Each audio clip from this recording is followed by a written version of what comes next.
ಸ್ನೇಹಿತರೆ, Kannada YouTube channel ಅಂಗೈಯಲ್ಲಿ ಆರೋಗ್ಯಕ್ಕೆ ನಿಮ್ಮೆಲ್ಲರಿಗೂ ಸ್ವಾಗತ. ಸಮ್ಮರಲ್ಲಿ ಎಲ್ಲಿ ನೋಡಿದ್ರೂ ಕಲ್ಲಂಗಡಿ ಹಣ್ಣು ರಾಶಿ ರಾಶಿ ಕಾಣಿಸ್ತಾ ಇರುತ್ತೆ. ಈ ಕಲ್ಲಂಗಡಿ ಹಣ್ಣುಗಳಲ್ಲಿ ನಮಗೆ ಬೇಕಾಗಿರುವಂತಹ ಸ್ವೀಟ್ ಆಗಿರುವಂತಹ ಚೆನ್ನಾಗಿರೋ ಕಲ್ಲಂಗಡಿಯನ್ನು ಹೇಗೆ ಸೆಲೆಕ್ಟ್ ಮಾಡೋ ಅನ್ನೋ ಟಿಪ್ಸ್ನ ಇವತ್ತು ಹೇಳ್ತಾ ಇದ್ದೀನಿ. ವಾಟರ್ ಮೆಲನ್ನ ಕಟ್ ಮಾಡೋಕ್ಕೆ ಒಂದು 3-4 ಅವರ್ಸ್ ಮುಂಚೆ ಅದನ್ನು ನೀಟಾಗಿ ಒಂದು ಕಂಟೈನರಲ್ಲಿ ವಾಟರಲ್ಲಿ ಡಿಪ್ ಮಾಡಿಟ್ರೆ ಹಣ್ಣು ನಮಗೆ ತುಂಬ ಕೂಲಾಗಿರುತ್ತೆ. ಇಲ್ಲಾಂದರೆ ಸಂಪೂರ್ಣವಾಗಿರೋ ಹಣ್ಣನ್ನು ನಾವು ಫ್ರೀಝರಲ್ಲಿ ಇಟ್ಬಿಟ್ಟು ಅದು ಕೂಲ್ ಆದಮೇಲೆ ಹೆಚ್ಚಿ ತಿನ್ಬೋದು. ಯಾವುದೇ ಕಾರಣಕ್ಕೂ ಹೆಚ್ಚಿರೋ ಹಣ್ಣನ್ನು ನೀವು ಫ್ರೀಝರಲ್ಲಿ ಇಡಬೇಡಿ. ವಾಟರ್ ಮೆಲನ್ನ ಸೆಲೆಕ್ಟ್ ಮಾಡಬೇಕಾದ್ರೆ ವಾಟರ್ ಮೆಲನ್ ರೌಂಡ್ ಇರಬೇಕು, ಇಲ್ಲ ಓವಲ್ ಆಗಿರಬೇಕು. ತುಂಬ ಉದ್ದ ಇರೋವಂಥ ಹಣ್ಣನ್ನು ಸೆಲೆಕ್ಟ್ ಮಾಡಬೇಡಿ. ರೌಂಡು ಮತ್ತು ಓವಲ್ ಇದ್ದರೆ ಹಣ್ಣು ತುಂಬ ಚೆನ್ನಾಗಿರುತ್ತೆ. ಹಾಗೆ ಅದು ವೆಯ್ಟ್ ಇರಬೇಕು. ಎತ್ತಿದಾಗ ನಮಗೆ ಅದು ವೆಯ್ಟ್ ಫೀಲ್ ಆಗಬೇಕು. ತುಂಬ ಹಗುರಾಗಿರೋವಂಥ ಹಣ್ಣು ತೊಗೊಂಡ್ರೆ ಅದು ಬೆಂಡಾಗಿರುತ್ತೆ ಮತ್ತು ಸ್ವೀಟ್ ಇರೋದಿಲ್ಲ. ನೋಡಿ, ಹಣ್ಣಿನ ಮೇಲೆ ಈ ಥರ ಸ್ಟ್ರೈಪ್ಸ್ ಇರುತ್ತಲ್ಲ, ಅದು ಹತ್ತತ್ರ ಇರಬೇಕು. ಹತ್ತತ್ರ ಇದ್ದರೆ ಹಣ್ಣು ರೆಡ್ಡಿಶ್ ಆಗಿರುತ್ತೆ ಮತ್ತು ಸ್ವೀಟ್ ಆಗಿರುತ್ತೆ. ತುಂಬ ದೂರ ಇದ್ದರೆ ಹಣ್ಣು ಸಪ್ಪೆ ಇರುತ್ತೆ.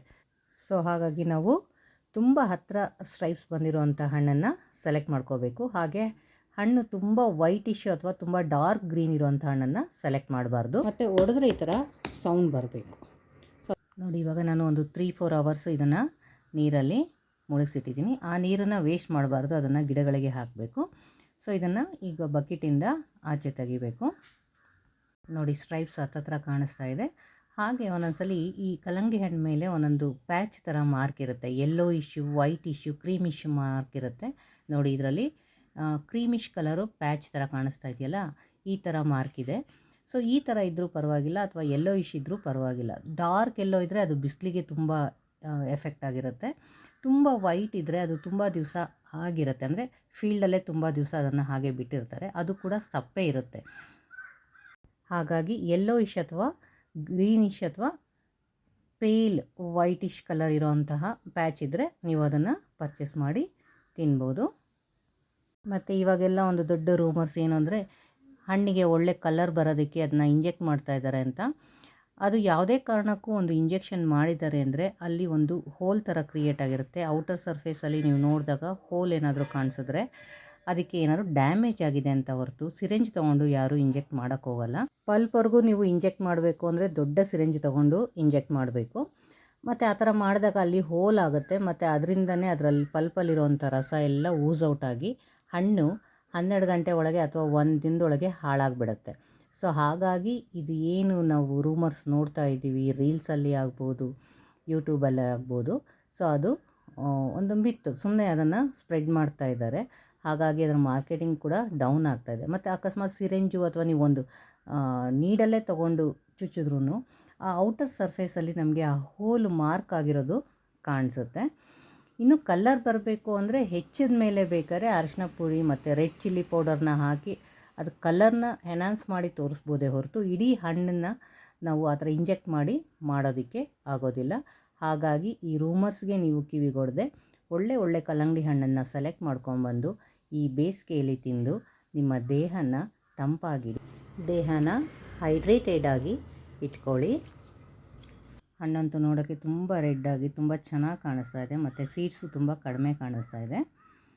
ಸೊ ಈಗ ಇದನ್ನು ಸ್ಲೈಸ್ ಮಾಡಿ ಅದನ್ನು ನೀಟಾಗಿ ಕಟ್ ಮಾಡಬೇಕು. ನೋಡಿ, 1 kg ಅಥವಾ 2 kg ಇದ್ದರೆ ಅದು ವೆಯ್ಟ್ ಕಡಿಮೆ ಇರುತ್ತೆ. ಸೊ 3 kg ಅಥವಾ 3 kg ಮೇಲೆ ತೊಗೊಂಡಾಗ ನಮಗೆ ಒಳ್ಳೆ ಹಣ್ಣು ಸಿಗುತ್ತೆ. ಸೊ ಯೂಶ್ವಲಿ ಈ ಥರ ಕ್ಯಾರೆಕ್ಟರ್ನ ನೋಡಿ ನಾವು ಸೆಲೆಕ್ಟ್ ಮಾಡಿದ್ರೆ ಹಣ್ಣು ಚೆನ್ನಾಗಿರುತ್ತೆ. ಹಣ್ಣನ್ನು ಬೆಳಗ್ಗೆನೇ ಹಚ್ಚಿಬಿಟ್ಟು ಸಾಯಂಕಾಲದವರೆಗೂ ಅದನ್ನು ತಿನ್ಬೋದು. ದೊಡ್ಡ ಹಣ್ಣಾದರೆ ರಾತ್ರಿ ಹೆಚ್ಚಿಟ್ಟು ಅದನ್ನು ಅರ್ಧ ಫ್ರೀಝರಲ್ಲಿ ಎಲ್ಲ ಇಡೋಕ್ಕೆ ಹೋಗಬೇಡಿ. ಫ್ರೀಝರಲ್ಲಿ ಇಡೋದನ್ನ ಆದಷ್ಟು ಅವಾಯ್ಡ್ ಮಾಡಿ. ಇಡಲೇಬೇಕು ಅಂದರೆ ಏರ್ ಟೈಟ್ ಕಂಟೈನರ್ಗೆ ಅದನ್ನ ಕಟ್ ಮಾಡಿ ಪೀಸಸ್ನ ಇಡಿ. ಆದರೆ ಆದಷ್ಟು ಅದನ್ನು ಅವಾಯ್ಡ್ ಮಾಡಿ. ಯಾಕಂದರೆ ಫ್ರೀಝರಲ್ಲಿ ಇದ್ದಾಗ ಅದು ನಮ್ಮ ಫ್ರೀಝರ್ಗಳೇನಾಗಿರುತ್ತೆ ಅಂದರೆ ಎಲ್ಲ ಮೆಟೀರಿಯಲ್ಸ್ನೂ ಫ್ರೀಝರಲ್ಲಿ ತುರುಕಿಬಿಟ್ಟಿರ್ತೀವಿ.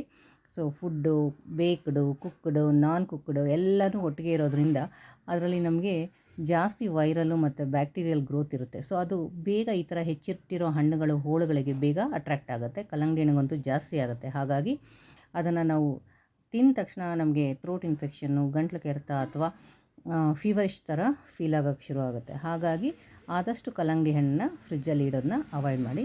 ಈಗ ನನ್ನ ಮಗಳೇ ಕಟ್ ಮಾಡ್ತಾ ಇದ್ದಾಳೆ ನೋಡಿ, ನೀಟಾಗಿ ಸ್ಲೈಸ್ ಮಾಡ್ತಾ ಇದ್ದಾಳೆ. ಈ ಥರ ಹೆಚ್ಚೋದ್ರಿಂದ ಏನಾಗುತ್ತೆ, ಹಣ್ಣಿಂದು ರಸ ಎಲ್ಲ ಊಸ್ ಔಟ್ ಆಗೋದಿಲ್ಲ, ನೀಟಾಗಿ ಸ್ಲೈಸಸ್ ಬರುತ್ತೆ.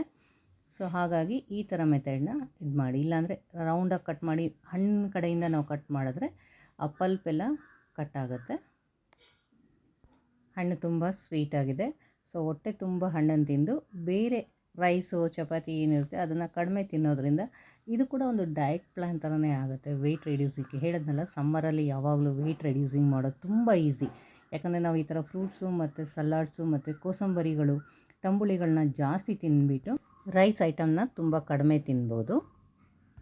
ಈ ಥರ ಸ್ಲೈಸಸ್ ಮಾಡಿ ಆಮೇಲೆ ಅದನ್ನು ಸಣ್ಣ ಕ್ಯೂಬ್ಸ್ ಆಗಿ ಕಟ್ ಮಾಡಿ ಒಂದು ಕಂಟೈನರ್ಗೆ ಹಾಕಿ ಎಲ್ಲರಿಗೂ ಈಸಿಯಾಗಿ ಸರ್ವ್ ಮಾಡ್ಬೋದು. ಸೊ ಟಿಪ್ಸ್ ಇಷ್ಟ ಆದರೆ ಚಾನಲ್ನ ಸಬ್ಸ್ಕ್ರೈಬ್ ಮಾಡಿ, ಹಾಗೆ ಲೈಕ್ಸ್ ಮತ್ತು ಕಾಮೆಂಟ್ನ ಕೊಡಿ. ಹಾಗೆ ಸಮ್ಮರಲ್ಲಿ ಎಲ್ಲರೂ ಒಳ್ಳೆ ವಾಟರ್ ಮೆಲನ್ನ ಪರ್ಚೇಸ್ ಮಾಡಿ ತಿನ್ನಿ. Thank you.